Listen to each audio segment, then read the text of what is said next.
What's up, everyone? It's Karthik with Moneyvest. So markets here essentially flat on the day, with the Nasdaq here pushing up to over 19,900, up a little bit over 11 basis points. We got the S&P 500 about as flat as it can be, and the Dow Jones was slightly down about 20 basis points on the day. It was actually a red week for the S&P 500, and I think it was a green week, slightly a green week for the Nasdaq. I could be wrong, but let me just take a quick look here.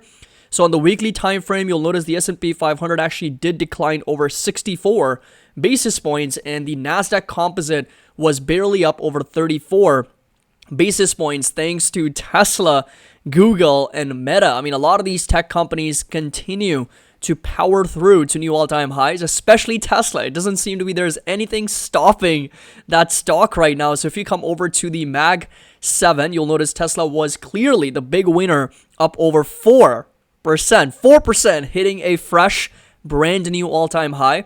So huge congratulations to everyone. It seems like every day we're just pushing out congratulations because of how crazy this rally has been for Tesla, getting up to over $436 per share. Absolutely incredible milestone.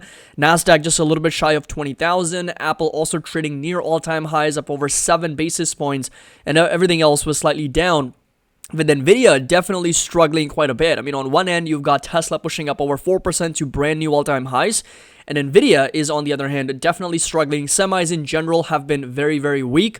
In fact, I've been selling SOXL puts in our community. So if you actually take a look at our Discord, I'm going to quickly share the trades that I've sent over on the options portfolio. So this right here is going to be the trade alert. So if you come down a little bit further, you'll notice that I essentially closed out my SOXL puts that were set to expire next Friday for an 87% profit.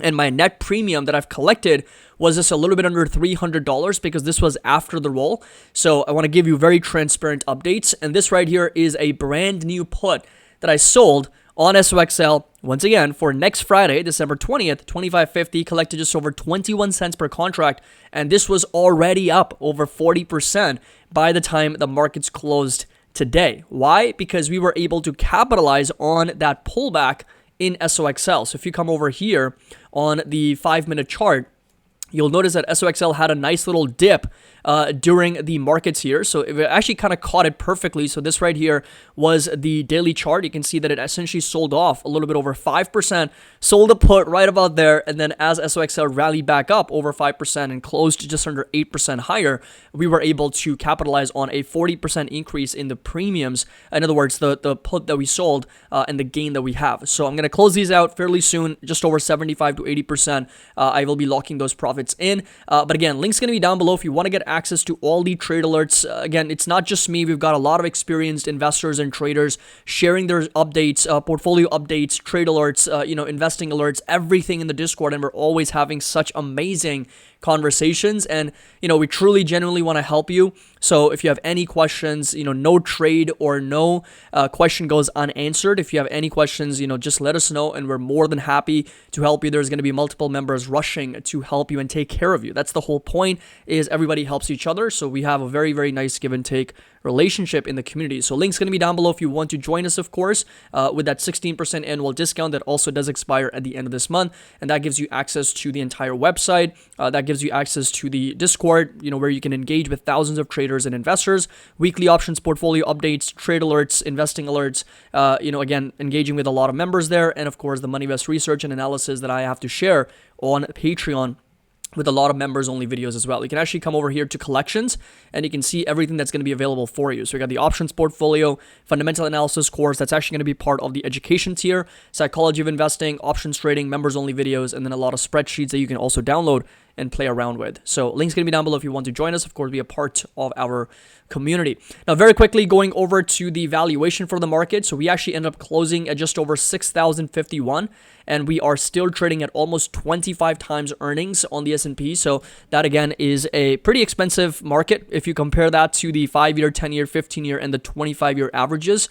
So this is a market, like I've said before, trading at a valuation which you can consider to be expensive, technically overbought. So I'd be super careful and very cautious here at these levels. So the best thing that I can do right now is essentially buff up my cash position. So in my yesterday's update, I mentioned that I did sell some stock, and I'm also selling some covered calls to increase my cash exposure and be ready for if and when we actually do see some buying opportunities. Volatility back down to under 14 right now, so we're in the 24th percentile. So quote unquote normal right now.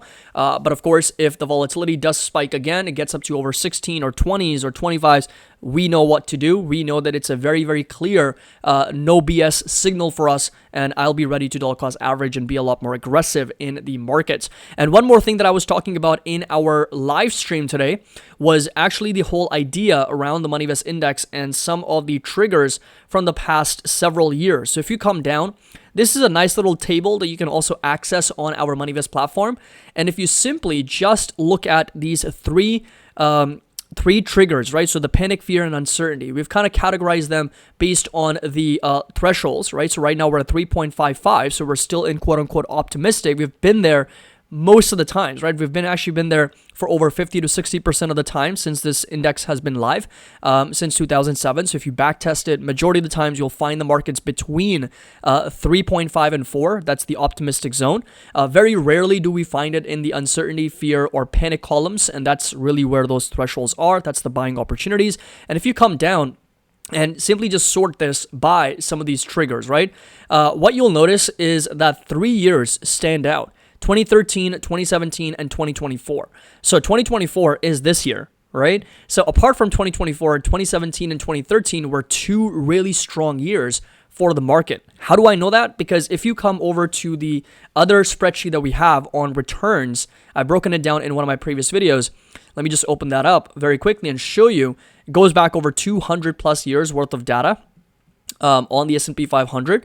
So this right here is what I have. And if you come over to the sheet right here, you'll notice 2013 was actually one of the best years.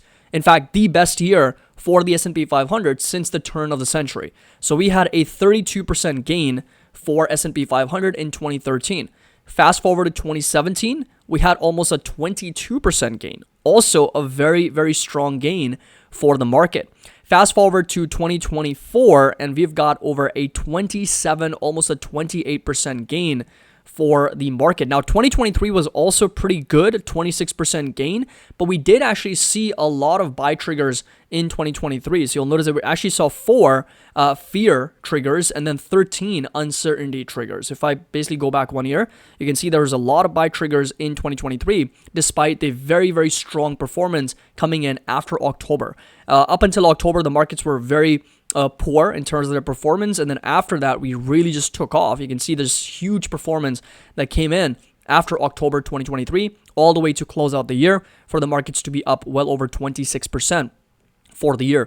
Same thing with 2021. 2021 was also a year where we did see multiple times actually towards the end where the markets did give us some buy signals, but overall it was a very strong year. So the idea that I'm trying to get across here is that this is one of those indexes that has a very high quality trigger. In other words, it cuts out all the noise and it takes into account a lot of variables that are at play, gives us an idea of the risk and reward. And obviously, you're not going to find a lot of opportunities every year. The markets, we're going to be lucky to actually get 1 or 2 buying opportunities, and that's where most of the money is going to be made. In other words, that's where most of my decisions are going to be made. In other words, if you go back to April or August of this year, that's where I made most of my buying decisions, and that's it. I was done for the year, right? Because since then, the markets have not really given us any clear buying opportunities, right? So this is 2024. You can see that we're coming off a little bit as the markets are starting to get a little bit heated, but we're going to pretty much close out the year, I think, with a fairly strong rate of return for the markets, for S&P 500 in 2024. Coming over to market concentration, so very flat day for the markets, but of course Tesla here gaining over 63 billion, but the big leader for today was of course Broadcom. So $205 billion increase, crossing over $1 trillion in market cap. I essentially did a video on Broadcom not too long ago, so I mentioned this in our Discord. Congrats to all Broadcom investors and traders. 5 months ago, we talked about Broadcom being the next $1 trillion stock, and Broadcom just crossed over that $1 trillion mark, and of course joining the exclusive $1 trillion club. So that is again huge, and again, congratulations to everyone. This stock's been on fire in 2024 and of course over the last several years, and so it's a huge milestone that they've just accomplished. Now coming over to market calendar, very quickly breaking down exactly what is scheduled for next week, which is going to be Wednesday the 18th. So Wednesday the 18th, December 18th, we've got the very important FOMC economic projections, Federal Reserve's press conference, and of course the interest rate decision. The markets are pretty much priced in with over a 90% probability that we're going to see a rate cut of 25 basis points from the Fed. So very important stuff. I will be live, of course, to cover that the entire meeting, and we'll take a look at what exactly Jay Powell has in store for us, and then also how the markets respond to the news coming out of Jay Powell and of course the FOMC speech here. Now moving over to the portfolio gain or loss here. So on the day, just a little bit over $10,000 in unrealized gain, and overall gain sitting at just under $240,000. And this again was reduced because of the profit taking that I had. So I did lock in some profits, as I said, and of course yesterday was a little bit red, so bouncing back higher, so just a little bit under $240,000. And then moving over to some very important Fed rate cuts next week, but signal some cautiousness ahead is what Morgan Stanley also said. So again, it's not a surprise that I think we need to be very, very careful here. Now, TikTok is also scheduled to get banned if ByteDance doesn't spin TikTok out and of course doesn't sell until January 19th, I think is a deadline. But Apple and Google instructed by House Committee to prepare to dump TikTok next month and essentially make it unavailable on their app store. So members of the House Select Committee on the Chinese Communist Party sent letters to the CEOs of Apple and Alphabet about the responsibilities pertaining to TikTok, and the lawmakers were referring to last week's decision by the U.S. Court of Appeals in Washington, D.C. to uphold a law requiring China's ByteDance to divest TikTok by January 19th. So they need to do that by that date, or they're required to do that. If they don't, then the app stores can no longer support the app TikTok in the U.S. And this, of course, has been a huge catalyst for Meta, which is obviously driving to new all-time highs, and it's done really well. I mean, pushing up to over 1.25, I think closer to $2 trillion, so $1.57 trillion in market cap, and it's just been absolutely powering through, trading near all-time highs again, so well over $600 per share. And this has just been a monster rally. And you can see, I mean, if you come over to like the end of October towards the beginning of November here, you can see that, you know, Meta's up another 15, almost 16%, because of all the circulation around TikTok getting banned. So this is a huge uplift for a company like Meta because of the Reels and because there's direct competition. And if you remember back in 2022, the biggest challenge that Meta was facing was TikTok as a competition. There was a lot of people talking about TikTok being a competitor to Meta, and it's growing like wildfire, and Meta's not going to be able to compete, and Meta was able to compete, and now this catalyst is also pushing it to new all-time highs. So again, congratulations to all Meta traders and investors as well. We took a lot of shit, excuse my language here, back in 2022. We took a lot of stabs here when it was trading down in the low 90s, and then of course since then it has never looked back. And if it gets up to over $900, I mean, that's going to be a nice 1,000% gain, or 10x from those low levels. So coming over to a few other things, volatility basically flat. As I said, 13.8 is where we are. Crude oil prices are also trading flat, just a little bit over $68 a barrel. And we've got the market breadth continues to get worse and worse. We got a little bit under 30% of the stocks trading above their 20-day moving average. So 70% of stocks are trading below the 20-day moving average. So that just speaks volume to how strong this market is in terms of the breadth. And the lack of this is really what's causing the markets to be very narrow and very concentrated. I mean, it's kind of crazy that majority of stocks can actually go down on the day. So if you come over to sectors, you'll notice that most sectors were red, right?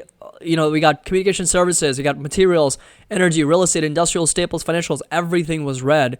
Most Max 7 stocks were red, right? You got Tesla, was the only stock that was pushing higher, and everything else was down. So what may feel like a really good day maybe for our community members, because I think Palantir was also having a very strong day because it's going to get added in the NASDAQ.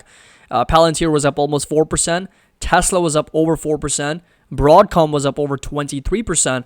And I think SoFi might have been green also, up over 2.2%. So what may feel like a really good day was in reality for the entire market. And for most investors, maybe not so much. So I think we have to really acknowledge and recognize that, because sometimes we just look at our portfolio and we think the markets are overbought and expensive and they're just like going higher and higher, when in fact we may have stocks that are actually performing better than the rest of the market. Because if you just take into account SoFi, Palantir, Tesla, those are the three that are very popular among retail community and also in our Discord and our Patreon and our Moneyvest community. But the markets overall were flat, and most sectors and most stocks were actually down. So it can give you this false sense of understanding of how the markets are doing. So I think it's really important to kind of dissect that and understand that, okay, majority of sectors and majority of stocks actually had not so great days today and of course this week. So coming over to Bitcoin very quickly. So we are just a little bit over 102,000. So hitting almost a fresh new all-time high here, trading pretty much near all-time high. So very, very strong momentum coming in for Bitcoin. And now coming over to individual stocks, but starting with S&P 500 first. So this right here is going to be SPX as we continue to kind of trade in this rising wedge. I mean, we're seeing a little bit of consolidation sideways right now. Some near-term support getting validated at 6,033. So that's exactly what I mentioned on the 30-minute time frame. Yesterday, you'll notice that we talked about this 30-minute support, and that's exactly what got validated intraday. We had the S&P come down to 6,033, and then the buyers stepping back in. Resistance all the way up to 6,091, so pretty much just a little bit under 6,100 for S&P. So that's going to be that level to keep in mind, with a very strong support here at 6,032. So that's going to be another level. That's going to be the near-term support to watch for SPX. Same thing for the NASDAQ. So we did get a little bit of a breakdown below this level. And then, of course, the buyers stepping back in. So this right here would still be considered as an area of support. Previous resistance acting as a support. And this right here would be an area of resistance for the NASDAQ at the moment. Coming over to Apple here, continues to trade near all-time highs. Again, I'm going to say that a lot in these videos because a lot of stocks are trading near all-time highs. If you come over to our platform and go over to Market Snapshot, you'll see again a lot of stocks were red. Scroll down a little bit, you'll notice we got Broadcom all-time highs, Tesla all-time highs. We got a lot of these stocks trading within a dip, that is to say well within 5% of all-time highs. Advanced Micro Devices definitely struggling a lot. We're in a bear market for AMD, down over 44% from all-time highs, and then Nvidia is in a correction now, down over 12% from its all-time highs. So Apple here, support that was going to stay put here in the 240s. Keep in mind the RSI, the MACD, and of course the L3 banker oscillator. Just a lot of these technical indicators, they're ripe for a pullback. And I don't think December is going to be the month to see that because of such a strong seasonality. But I think January 25, there could be some profit taking, right around the corner. So support level is going to stay up at 216 for Amazon, down to inside this green rectangle. Again, keep in mind the RSI, the MACD. Tesla, on the other hand, my God, I mean, this stock is just absolutely unstoppable. Up another 4%, pretty much closing near all-time highs. And that just goes to show how strong that momentum is. We got a market cap now sitting at $1.4 trillion. And you guys know that I've got $800 calls on Tesla. So we'll see what happens in 1 year from now. Exactly 1 year from now is when those calls expire. So I'll see whether I'm in the money, out of the money, or what's the situation with Tesla. But the good thing is that if Tesla keeps on pushing up, that's going to reduce that put premiums basically. And I will be able to create a caller in the leg 2 of that options trade, where using that credit, using that premium to buy 420 or 415 puts on Tesla to protect those gains and protect that downside. And that's the whole idea. That's why I sold the calls, to collect that credit and to offset that with the puts that I'm buying. So we'll see what happens. But Tesla, oh man, I mean, this is just incredible. I mean, this is unstoppable stock right now. Very overbought technically, very expensive fundamentally, but just doesn't seem to stop. 450 is, of course, the next psychological resistance and target for Tesla. So we'll see if it actually gets up to that level or not. Advanced micro devices continues to be very weak. We're seeing another 2.5, almost 3% sell off here. And inside this green rectangle is going to be that area of support. So that is the level from back in August. And as you can see that we are down quite a bit from all-time highs of well over $200. AMD is now officially down over 44%, trading inside this lower highs and these lower lows. So, there's going to be some support, in my opinion, stepping in, some demand, some buyers to step in around these levels. It has been very weak, like I said. And market cap's now come down to $205 billion. Resistance all the way up to 144. Nvidia, on the other hand, also struggling. As I said in my yesterday's update, I'm not super confident about Nvidia right now. Semis have been really weak, and some of the two main concerns or big reasons for that is because of competition, and then also because of the trade tensions with China. All the sanctions that have been put in place, all of the restrictions that the U.S. is, putting in place for these semiconductor companies and what they can and cannot export over to China to kind of really limit down on their military advancement is really what's causing a lot of these semiconductors some weakness, some short-term weakness. But then you also have to consider competition, right? Apple, Google, Meta, Amazon, Tesla. A lot of these big tech companies, right? They're starting to now indulge in their own activities of producing chips, quantum computing chips, GPUs, CPUs, things that they can actually create in-house because of how lucrative this is. The entire infrastructure and the ecosystem has been streamlined to a point where I feel the barrier to entry has really come down. Yes, you still need talent, you still need the expertise, and you still really need to drill down on the processes that make chips efficient. And what makes NVIDIA so qualified to do that is because it's been in the business of doing it for over 20 years. And it's been doing it for a really long time in a very efficient manner. It's got the talent behind it. It's got the work behind it. The ecosystem, everything's been nailed down. And that's why it's got over a 70% margin. It's got such market dominance. But eventually what happens is if you've got such high margins and if the barrier to entry is moderate or even low, eventually those margins are going to be driven down to a more equilibrium because competition starts coming in. And I think Apple, Google, a lot of these big tech companies see that. They actually see those margins. They see, why are we paying NVIDIA $20,000 for these GPUs when we can build it in-house? And again, sell it to other providers as well, right? So there's always going to be that competition risk. And apart from that, we've also got some trade tensions. Now, how NVIDIA differentiates itself from the rest of the market is going to be the key. As Warren Buffett said, you need to have a company that has a moat. And I think NVIDIA has had a moat for a really long time. It will continue to have a moat, but it has to retain that moat. It has to retain that differentiation from the other companies, right? In other words, the way they can do that is that their chips are the smallest, fastest, most reliable chips out there in the world. And I think that's really the most important thing. But 133 is going to be that support for NVIDIA. If it ends up, let's say, breaking down further, next target is going to be closer to inside this green rectangle in the low 100s. And at that point, I will be looking at maybe selling some puts again. I will be restarting my wheel. I've got 125 call strikes that are now up, I think, over 34% in the options portfolio. I'll update everybody over the weekend. But it's done, obviously, it's been very back and forth. It was way in the money. It's still in the money, but it was down quite a bit as NVIDIA was trading near all-time highs. So as the price comes down, those calls get further and further out of the money, and I will be able to keep the entire premium with me.